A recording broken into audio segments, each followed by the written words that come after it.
Bonjour Hélène Philippe. Bonjour à tous. La suspicion des Français sur les vaccins, ils sont 20% à ne pas leur faire confiance. On va tenter de comprendre leurs doutes. Les antibiotiques, c'est pas automatique. Et le vaccin alors? La question se pose de plus en plus. 20% des Français ne font toujours pas confiance à la vaccination, selon le dernier baromètre de l'INPES, l'Institut de prévention et d'éducation pour la santé. Et alors que débute aujourd'hui la semaine de la vaccination. Pourquoi ces doutes?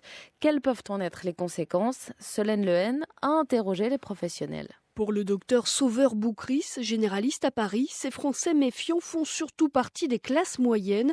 Ce sont des enseignants ou ceux que l'on surnomme les bobos bio. Ça a commencé avec la vaccination contre l'hépatite B et puis la suspicion de sclérose en plaques dans les années 95. Alors dès qu'il y a une rumeur, à ce moment-là, les médias amplifient le phénomène.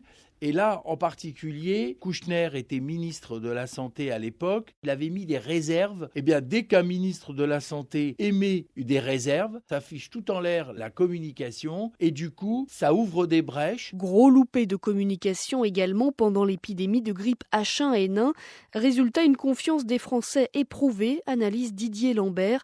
Il est président d'une association de victimes des sels d'aluminium présents dans les adjuvants de nombreux vaccins. On voit régulièrement des affaires sur des collusions, sur de la corruption de personnes qui font partie de ces experts qui conseillent le gouvernement. Si on veut retrouver confiance dans la parole publique, il faut que le système se rénove. Pour regagner cette confiance, les autorités de santé continuent inlassablement d'expliquer qu'il ne faut pas abandonner les vaccins malgré quelques rares cas d'effets indésirables graves.